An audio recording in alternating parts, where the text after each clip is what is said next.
شيل الله يا شيخ عبد الله. Al-Imam Abdullah bin Ali Al-Haddad. Nah, di sini disebutkan ikhwan. Imam Haddad itu siapa yang namanya? Namanya Abdullah. Anaknya Alwi. Jadi Abdullah bin Alwi bin Muhammad. Beliau ini bukannya orang pertama yang dinamakan Al-Haddad, bukan. Yang pertama dinamakan Al-Haddad adalah datuknya itu, Muhammad Al-Haddad bin Ali bin Ahmad. Nah, dikatakan Ahmad ini yang pertama kali dinamakan Haddad. Bin Abu Bakar bin Ahmad bin Muhammad bin Abdullah bin Ahmad bin Rahman bin Ali Amul Faqih bin Muhammad Sahib Marwah. Jadi datuk beliau yang apa namanya dijuluki Al-Haddad. Arti kalimat Al-Haddad itu ikhwan, artinya tukang besi, tukang las. Nah itu Al-Haddad. Kenapa? Karena njit beliau bukannya tukang las, bukan. Enggak, orang soleh. Nah solehnya, tapi biasanya nongkrongnya di sana, di tukang besi. Akhirnya nempel tuh akhirnya. Padahal dia bukan tukang besi, tapi perteman sama tukang besi dan sering duduk di situ. Ya, dijadikan tempat itu sebagai apa namanya media dakwahnya.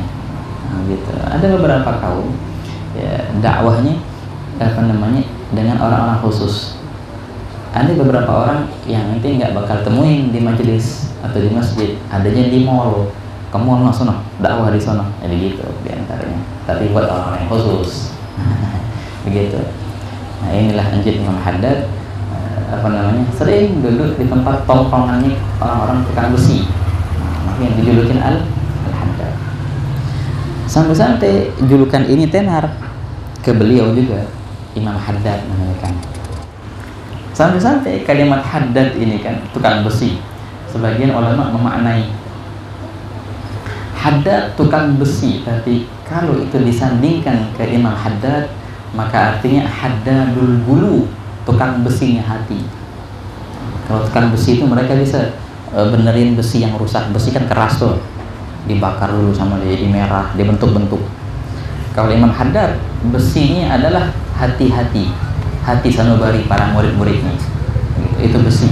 Mereka yang sudah beku, yang sudah keras hatinya, yang sudah gelap, bisa sama Imam Haddad dibersihin lagi hatinya, dibentuk dengan bagus, jadi bagus lagi. Nah itulah Al-Haddad. Jadi Haddadul Gulu, Haddadul Qulub. La ilaha illallah. Nah begitu ya kawan.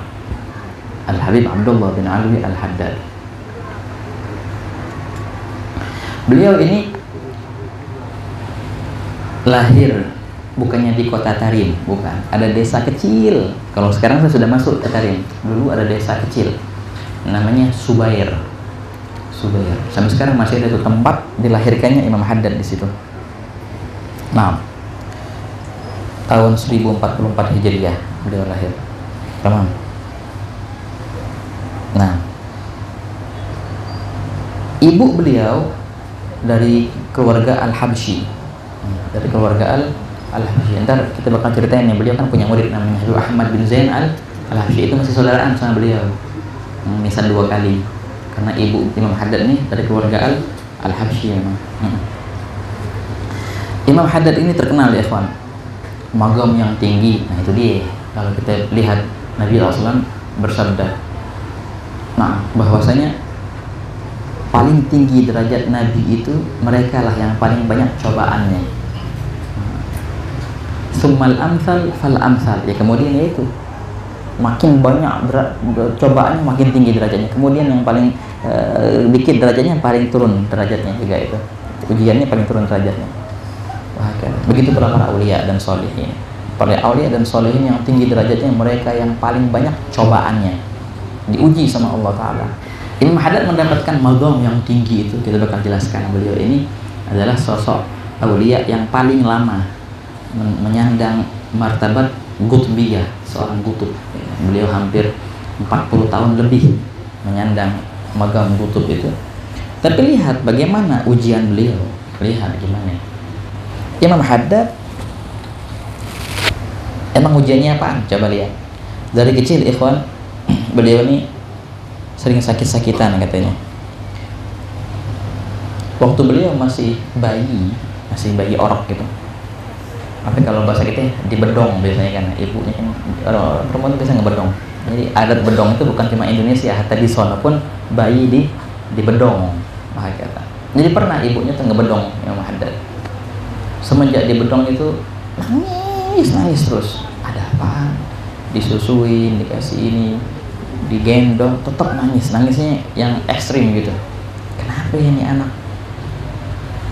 Pas mau ganti bedongan, tahu didapatkan dalam bedongannya itu ada kalajengking hitam, skorpion padang pasir.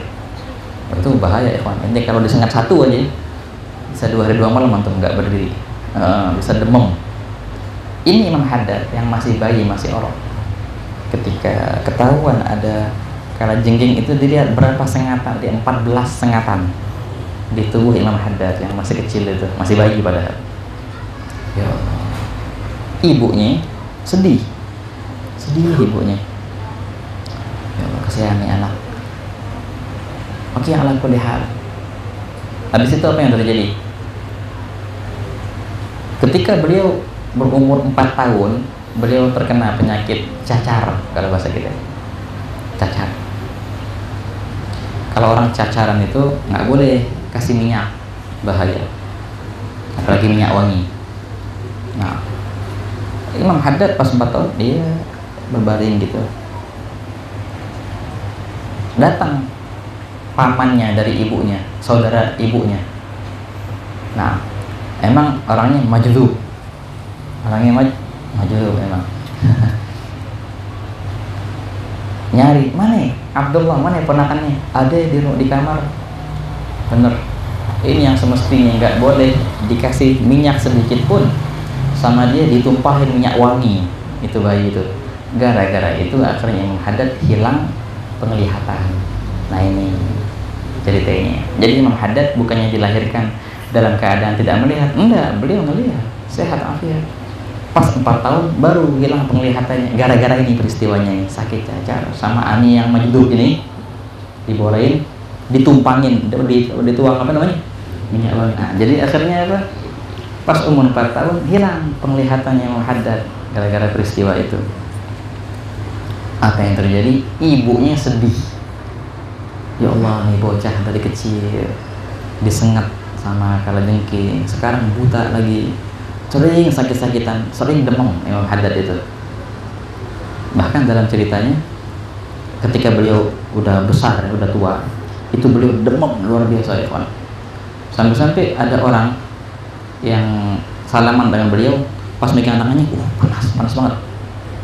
Katanya, fulan, inilah keadaanku selama 40 tahun. Demam itu selama 40 tahun, nggak pernah beliau jauh dari demam itu 40 tahun. Akhirnya jadi ibunya tadi, kembali ke cerita yang tadi, pas 4 tahun ibunya nggak kuat melihat anak ini. Nah, ibunya itu namanya Hubabah Salma Al-Habsyi. Akhirnya Hubabah ini memang Masya Allah, Hubabah Salma ini orang waliyah dan salihah. Akhirnya, dan dia mempunyai ikatan khusus dengan para awliya dan solihin yang ada di Zanbal, pemakaman di tadi. Sering ziarah ke Faqih Muqaddam. Nah, beliau juga punya ikatan khusus dengan Sayyidina Abdullah bin Abu Bakar Al-Idrus yang tadi kita sebutkan makalah-makalahnya dalam perihal Maghrib Isya tadi. Itu Masya Allah, ibunya itu punya ikatan kuat dengan Imam Idrus. Akhirnya ibunya itu membawa Imam Haddad yang lagi sakit itu, yang barusan hilang penglihatannya, ke gubahnya Imam Abdullah Al-Idrus, Idrus Al-Akbar. Dan ibunya mengeluh, sedih, katanya, wahai Imam Abdullah Al-Idrus, ini anak kalau seandainya ada manfaatnya di masa akan datang, maka sembuhkanlah dia, bantulah dia, dan berikan perhatian untuknya. Tapi kalau nggak ada, mending diambil deh, kasihan. Sampai segitu sih ibunya, nggak tega ngelihat ini anak sakit-sakitan terus, mending nggak ada deh, jadi ngilang penderitaannya, menderita terus dari kecil gitu. Apa yang terjadi? Nah, dalam beberapa riwayat ini ceritanya ada di kitab Ghayatul Qasdi wal Murad. Jadi ada ikhwan, ada seorang muridnya Imam Haddad yang bernama Habib Muhammad namanya. Muhammad bin Zain bin Sumayb, mengarang kitab 2 jilid besar Manaqib Imam Haddad, namanya Ghayatul Qasdi wal Murad. Itu disebutkan di situ ceritanya. Apa yang terjadi?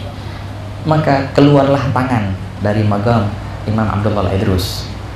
Topan jarak antara beliau sama Imam Idrus agak jauh, mungkin beda 200 tahun. Imam Haddad garan abad ke-12, Imam Idrus abad ke-10, abad ke-9 dan ke-10. Maka keluarlah tangan dari magam Imam Idrus itu dan mengusap-usap Imam Haddad. Nah, ibunya ketika melihat itu agak tenang. Bahkan beliau mendengar suara tenang, ini anak bahkan menjadi manfaat besar di kemudian hari. Itu sayakun lahu sya'nun 'azim, gitu. Agung entar derajatnya, perihalnya agung besar. Pulanglah ibunya dengan tenang. Wahakala. Makanya Imam Haddad ya ikhwan, dalam beberapa qasidahnya mempunyai beberapa qasidah khusus yang beliau tulis mengungkap hubungan erat antara beliau dan Imam Abdullah Al-Idrus. Wahakala. Guru barzakhnya kalau bahasa kita.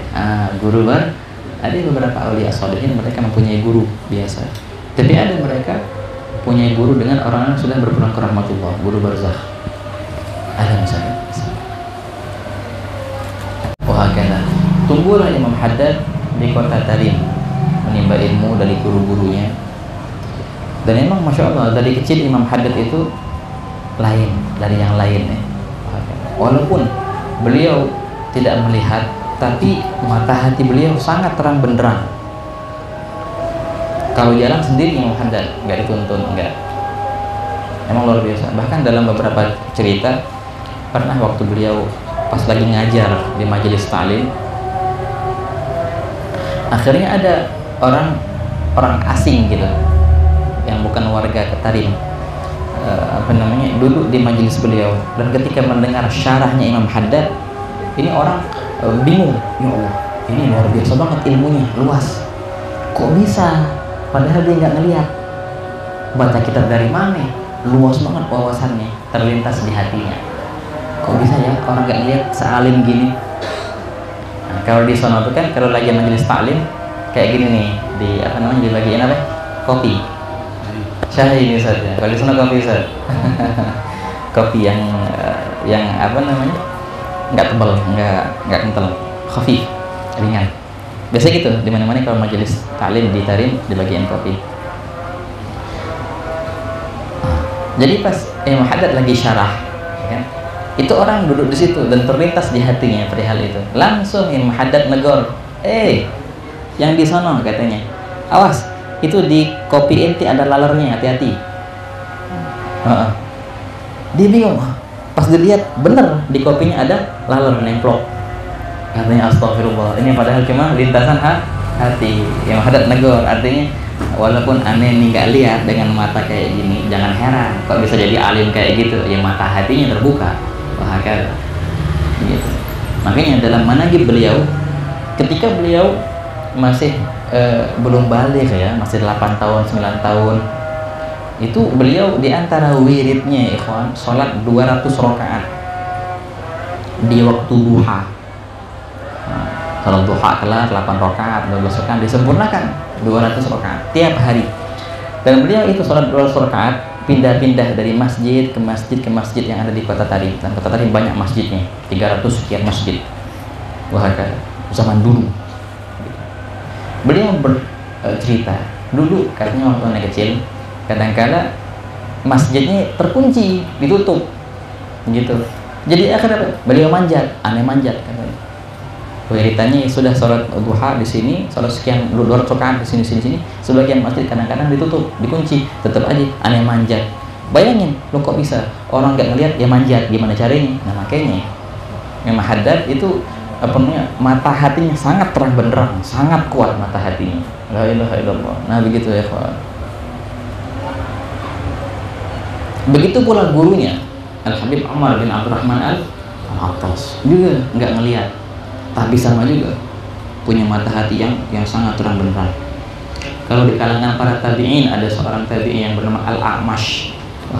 Muridnya Abdullah bin Mas'ud dan juga murid Sayyidina Ali juga sama. Jadi makanya la ilaha illallah, kalau ada semangat, ya, semangat itu akan mendobrak semuanya, ikhwan. Walaupun dia nggak ngelihat, walaupun seandainya banyak kekurangan, tapi semangat itu menyempurnakan kekurangan itu. Tapi juga sebaliknya, kalau orang nggak punya semangat, berarti semuanya kekurangan. Walaupun dia sempurna fisiknya, tapi hakikatnya dia kurang. Intinya adalah semangat, himmah kalau bahasa Arabnya, al-himmah. La ilaha illallah. Oke. Imam Haddad menimba ilmu dari guru-gurunya yang berada di kota Tarim dulu, betul. Dan itu banyak. Habis itu beliau sempat juga pergi ke Al-Haramain Asy-Syarifain 2 kali haji. Nah, di situ beliau banyak menimba ilmu dari ulama-ulama yang di Haramain Asy-Syarifain. Dan juga beliau pernah ke kota Syihir menimba ilmu dari Sayyidul Imam Ahmad bin Nasir bin Ahmad bin Syekh Abu bin Salim. Itu apa namanya, kalau guru-guru beliau itu banyak, dan sebagian besar beliau sebutkan dalam Qasidahnya Al-Ainiyah, itu kan ya. Nah, beliau ini dinobatkan sebagai mujaddid kalau bahasa kita ya. Mujaddid ini apaan? Mujaddid pembaharu. Ada hadis kan, ada riwayat Hasan itu. Di sanadin Hasan, Nabi SAW bersabda, "Innallaha la yab'atsu fi hadhihi al-ummati fi kulli mi'ati sanah man yujaddidu laha umura diniha." Allah Ta'ala mengutus di umat ini setiap lingkaran 100 tahun orang-orang yang memperbaharuinya, gitu, agama ini, Islam. Jadi setiap 100 tahun ada pembaharu. Dia nggak merubah, kagak. Dia hanya, kalau Abu Bakar masyhur, dia hanya membuat ajaran-ajaran yang dahulu itu pas dengan bahasa zamannya, gitu. Tajdidul lughah kata dia, memperbaharui bahasa. Seakan-akan bahasa sekarang kalau bahasanya gitu sekarang. Itu tiap 100 tahun. Itu disebutkan, ikhwan. Beliau sendiri nyebutin dalam kitab Ad-Da'wah Tammah. Pembaharu di abad pertama siapa? Sayyidina Umar bin Abdul Aziz, itu dengan sepakat itu. Pembaharu di abad kedua siapa? Imam Syafi'i masuk dalam kategori pembaharu.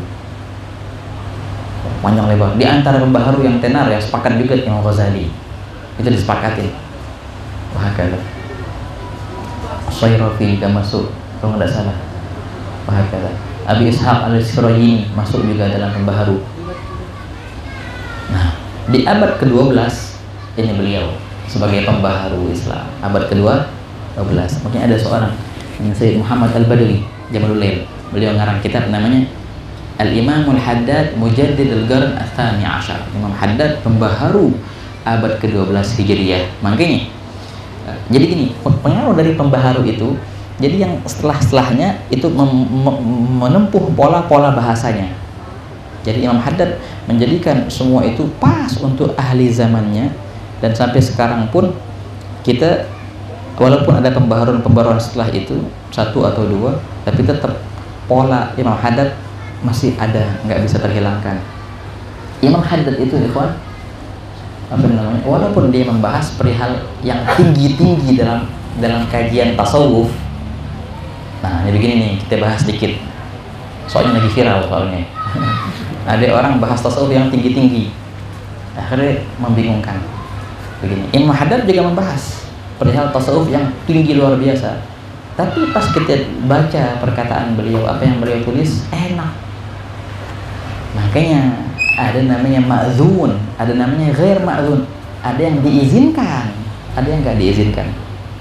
Di antara alamat orang yang diizinkan, bila mana dia membahas perihal yang tinggi-tinggi itu, para pendengar menerima dengan ketenangan, dengan kecocokan. Mau diprotes dari sisi mana, nggak bakal bisa diprotes, karena pas pola pembawaannya, dibungkus hakikat gitu. Itu berarti ma'zun. Mungkin ada seorang dulu mimpi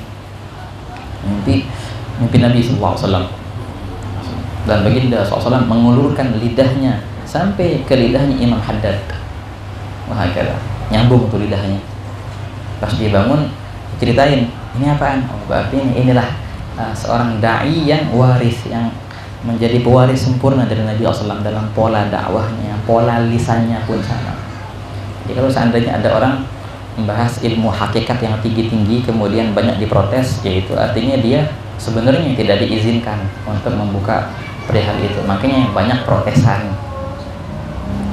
Kata Imam Haddad, coba ente baca di beberapa kitabnya, pembahasan yang tinggi ya kawan, sangat tinggi, tapi subhanallah kita baca dengan adem ayem. Nah itulah alamatnya orang-orang yang ma'zun, yang nyambung lisannya sampai Nabi Muhammad SAW. Hakadha Imam Haddad. Nah, beliau juga bukan cuma dari segi ilmu tasawuf yang hebat, dari segi ilmu fikih pun luar biasa. Bahkan diyakini, kata Imam Haddad itu, kalau seandainya, kalau bahasa kita ya, kalau seandainya beliau mau membuat madhab sendiri, beliau bisa dan telah sempurna syarat-syarat untuk menjadi mujtahid. Sebagian ulama berkata ketika melihat pandangan Imam Haddad, juga murid-muridnya bilang itu Imam Haddad bukan cuma mujtahid nisbi, tapi mujtahid mutlak. Sebagaimana layaknya siapa? Imam Syafi'i, Abu Hanifah, Imam Malik dan Ahmad bin Hanbal. Begitu. Mujtahid mutlak dalam perihal fikih kayak gitu. Makanya ketika beliau mempunyai beberapa perkataan masalah pendapat di masalah wudu, masalah air, katanya banyak yang beliau dari segi dalil itu nggak pas dengan beliau, makanya beliau banyak pendapat-pendapat khusus. Laulat ta'addub ma'as salaf, tapi tetap adab sama salaf. Aku bermadhab Syafi'i katanya. Kalau enggak bakal buat madhab sendiri, dan pantas beliau kayak gitu. Alim itu pintar ikhwan, itu penting.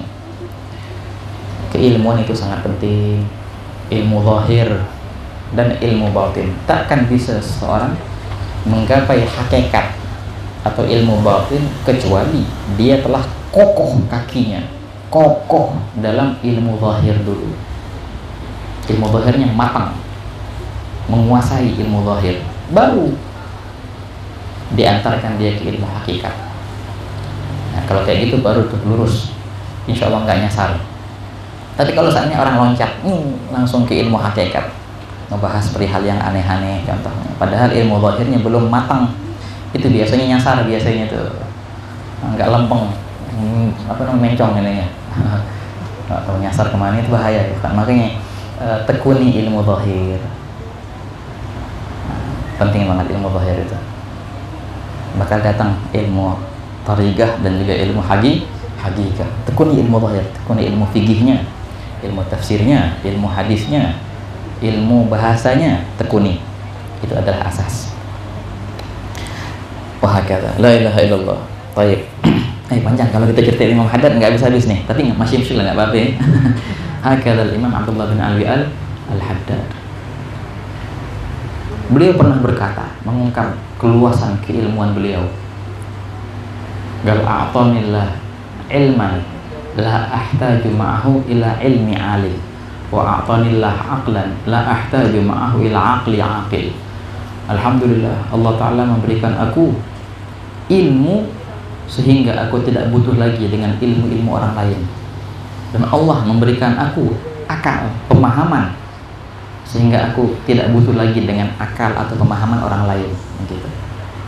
Ada tabajuh kalau ada yang Haddad.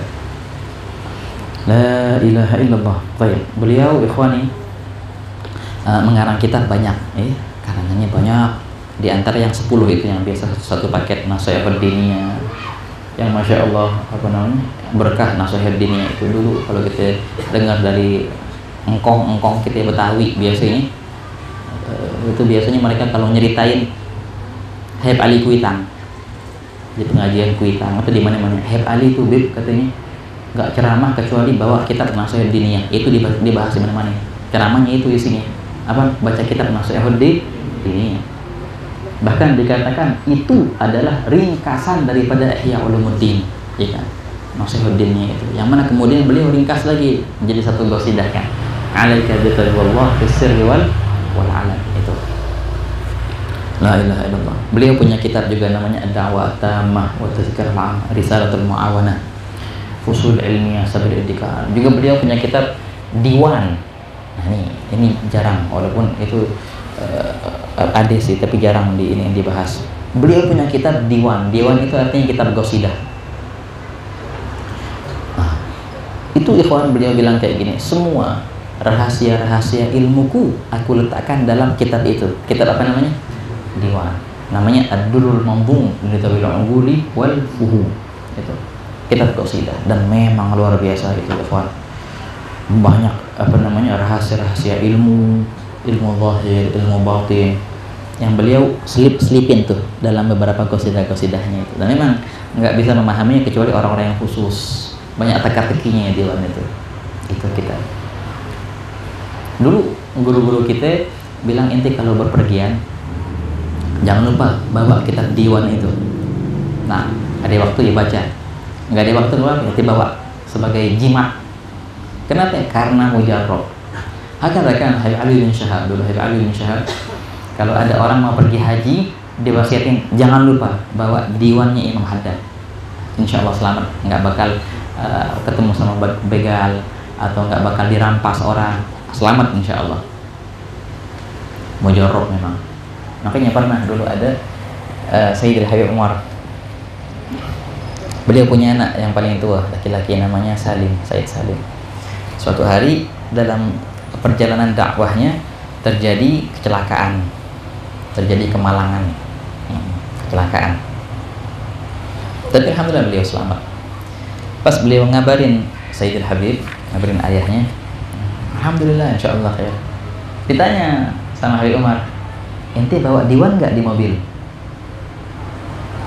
Diingat-ingat, oh iya nggak bawa, makanya tabrakan. Bawa tuh diwan, jangan lepas dari diwan Haddad. Walaupun nggak paham kita isinya apa, tapi bawa, harus punya diwan Imam Al-Haddad. Oke. Beliau juga punya kitab apa namanya yang menjadi kumpulan perkataan beliau yang tinggi-tinggi yang nggak ada di kitab-kitab biasa, namanya Tathbitul Fuad, 2 jilid besar. Nah, hakata juga dikumpulkan Mukatabat, 2 jilid besar juga, surat menyurat Imam Haddad. Nah, di antara yang beliau karang adalah kitab ini, kitab Al-Hikam, hakata. Dan beliau di sini menyebutkan dalam muqaddimahnya ya ikhwan, sering kali katanya beliau itu terlintas di hati beliau kata-kata bijak, hakata. Tapi lewat begitu saja. Akhirnya beliau apa namanya punya tekad untuk mengumpulkan semua itu. Nah, makanya disuruhlah muridnya untuk menulis. Beliau punya juru tulis, seorang murid Al-Ahsa'i dari kota Ahsa gitu. Itulah murid setianya Imam Haddad yang menulis semua karangan-karangan. Jadi pola beliau ngarang kitab itu beliau mendiktekan, tulis bab ini, terus sama muridnya gitu. Sekali tulis ya udah jadi kitab, nggak ada ceritanya merevisi kembali. Oh salah tuh nggak gitu. Jadi omongan beliau itu jadi kitab. Itulah nasihat dirinya, itulah Risalah Mu'awana, itulah Al-Hikam, begitu. Nggak kayak kita ya, ada muswaddah dulu, nanti edit dulu, di layout dulu, ya kan? Yang ada sekali dikte itu jadi dalam kitab. Agak ajib. Beliau berkata, kalau seandainya aku ragu suatu hadis apakah itu benar dari Nabi, malamnya aku langsung tanyakan kepada Nabi SAW. Makanya dikatakan dari segi pandangan cahaya, bukan dari segi ilmu sina'ah atau mustalah hadis, enggak. Dari segi pandangan cahaya, tidaklah ada dalam kitab Nasihat Diniyah itu hadis melainkan itu sahih semua. Langsung beliau tanya sama Rasulullah kok. Gitu. Itu dalam perihal batinnya kayak gitu ya. Ala kulli hal. Hakadha al-Imam Abdullah bin Ali Al-Haddad. Oke, beliau wafat pada tahun 1132 Hijriah ya kawan. Nah, di kota Tarim. Dan beliau dikebumikan di pemakaman Zambal. Al-Azim. Beliau punya murid banyak, tapi kebanyakan murid-muridnya itu orang luar Tarim. Orang Tarim ada, tapi sedikit orang Tarim yang menjadi murid beliau. Kebanyakan murid-muridnya dari luar-luar, dari jauh-jauh, yang dari Hauto, yang dari Ahsa. Ahsa itu di Hijaz sekarang di Saudi. Itu. Bahkan pernah begini, Al-Habib Muhammad bin Zain bin Sumail berjalan dengan Al-Habib Ahmad bin Zain Al-Habsyi. Kedua ini adalah muridnya Imam Haddad. Dibilang nih, Syekh ya Habib Ahmad, ini guru kita ini orang besar, wali besar. Ada gutub, seorang gutub di zaman ini. Tapi kok nggak ada yang kenal sama dia, nggak tenar. Kenapa kok nggak viral? Begitu. Yang tahu cuma kita-kita aja. Masa iya? Semestinya kalau gutub itu, wah, nggak berhenti semestinya orang yang ziarah ke rumahnya. Nah gitu kalau sekarang. Tapi ini ya sendirian gitu. Yang ngaji cuma 4-5 orang paling. Ini gimana nih? Nah saya sama Habib Ahmad, semestinya kita bersyukur. Untung kita cuma sedikit. Kalau seandainya orang-orang pada tahu hakikat beliau, kita nggak bakal bisa melihat, apalagi salaman. Untung orang nggak tahu. Jadi kita puas-puasin deh ngambil dari beliau nih. Bisa pagi, siang, malam ngaji terus. Untung orang nggak tahu. Kalau orang tahu, wah kita nggak bakal bisa ngelihat, apalagi salaman. Wah kata. Makanya Imam Haddad pernah berkata, perkataan-perkataanku, kata Imam Haddad, membahas masalah diwannya itu, perkataan-perkataanku tidak ada orang mengetahui kadar kemuliaan gosidah-gosidahku kecuali mereka ahli barzakh. Baru pada tahu tuh kemuliaan gosidah-gosidahku. Makanya beliau bilang, maka hafalilah perkataan-perkataanku, karena bisa jadi engkau bakal ditanya sama Munkar Nakir nanti. Hafal nggak diwannya Imam Haddad? Ahli barzakh terkenal tuh perkataannya Imam Haddad. Tapi orang-orang yang hidup kebanyakan nggak tahu kadar kemuliaan daripada perkataan Imam Haddad. Yang beliau berkata ahli barzakh itu lebih mengetahui daripada orang-orang biasa perihal gosidah-gosidahnya. Ihfazu kalamana, kata beliau, maka hafalilah gosidah-gosidah kami. Enggak segitunya sih ditanya sama Munkar Nakir, kagak. Tapi saya tahu bakal jadi syafaat nanti ketika di barzakh, kan. Nanti hafal qasidah ya Rabbi alimal hal, nanti hafal qasidah qad kafani ilmu Rabbi, gitu. Itu harapan kita ya kawan, punya hubungan dengan beliau. Apa hubungannya? Hafal qasidahnya, gitu. Kalau ngapalin hafal qasidah, jangan hafal lagu. Iya enggak? Anak muda sekarang pada ngapal lagu, nggak bakal ditanya sama malaikat, nggak bakal manfaat di akhirat itu. Begitu. Hafalin qasidah Imam Haddad. Wah kata. Nah bahkan ikhwan, Imam Haddad ini orangnya orang sederhana ya, sederhana gitu. Kalau kita lihat, kalau sekarang sih rumahnya udah diperbaharui dengan mewah. Dulu rumahnya itu sebelum diperbaharui, ya Allah ini tuh rumah Imam Haddad, ya, kecil banget. Beliau kalau ngajar muridnya itu Ahmad bin Habsyi di tepi tangga, cuma bisa duduk 2 atau 3 orang sampai depan. Disitulah muridnya Pak Ahmad bin Habsyi baca kitab banyak, khataman kitab ini kitab itu sampai kitab Muwatta yang beliau baca di akhir hayatnya itu. Di rumahnya juga tempat masih ada sekarang tempat beliau dimandikan jenazahnya, madrasnya itu, mahdharnya tempat hadrahnya beliau, bi'irnya, bi'ir syifanya. Sederhana sangat ya Pak. Dan beliau di masa hidupnya itu dimusuhi sama orang-orang Tarim. Sampai akhirnya beliau pindah, yang tadinya tinggal di depan Masjid Ba'alawi, akhirnya pindah keluar Tarim ke Hawi namanya. Sekarang sudah masuk ke Tarim sekarang. Al-Hawi. Nah itu Hawi itu apa? Dicondet. Nah, Hawi itu nama daerah. Nama daerah, dulu daerah itu di luar Tarim, sebelahnya Tarim. Karena akhirnya beliau hijrah ke Hawi itu dan tinggal di situ, wafat di situ akhirnya, tapi dibawa jenazahnya ke Tarim. Gitu. Nah, beliau tambahkan Hawi, akhirnya beliau tambah Hawil khairat. Hawi artinya yang menghimpun, gitu. Al khairat kebaikan, semua kebaikan ada di situ, itu artinya. Nah, akhirnya habaib kita Al Haddad pas tinggal di Condet dinamakan Al Hawi, tafaulan dengan Hawinya Imam Haddad yang di sono, gitu. La ilaha illallah. Nah, jadi dulu orang Tarim banyak yang nggak tahu kadar beliau. Bahkan kadang-kadang orang jauh-jauh dari luar nih mau menziarahi Imam Haddad, nggak tahu rumahnya di mana. Dia tanya sama orang Tarim, di mana rumahnya Habib Abdullah Haddad? Yang mana? Haddad yang mana? Biasanya orang-orang bilang, oh yang buta itu ya, itu tuh rumahnya tuh. Begitu mereka bilang tuh. Mereka nggak tahu kadar siapa ini. Sampai-sampai orang yang dari luar Tarim tuh, masa begini sih perilakunya orang sekitar Imam Haddad kepada beliau. Ada Ajib ikhwan. Nah, juga pernah cerita begini, ada orang dulu di Padang datang sama rombongannya. Cerita ma'ruf ini. Dan mereka menziarahi Imam Haddad.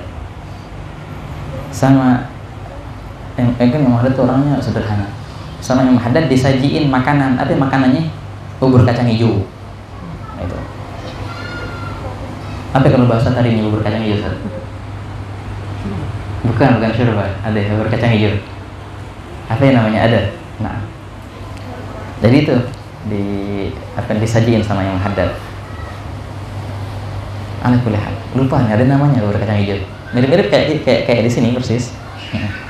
Jadi ada satu orang yang ikut berziarah itu ke beliau. Dilihat, wah rumahnya Imam Haddad ini sederhana, pasti makanannya biasa. Akhirnya dia makan di luar. Makan di luar. Orang pada makan di rumah, dia makan di luar, makan yang enak itu di restoran kan bahasanya. Nah, kan. Tapi habis makan di luar itu, dia sakit perut. Sakit, ya Allah, kenapa ini? Muter-muter. Akhirnya dia balik ke rumahnya Imam Haddad. Ditanya, "Ente kenapa? Makan apa barusan?" Enggak. Kenapa? Akhirnya dia jujur, "Aneh tadi sama rombongan ini, tapi pas aneh lihat ya ini sederhana, ya aneh akhirnya makan di sana tempat lain." Nah, itu sebabnya katanya. Ya gini, sekarang ente makanin apa yang ada di rumah aneh. Tahu-tahu bubur kacang hijaunya sudah habis, ya kawan. Tinggal apa? Tinggal air bekas basuhan, air cucian lah pas orang nyuci piring itu, air itu, tinggal itu yang dimakan, yang ada.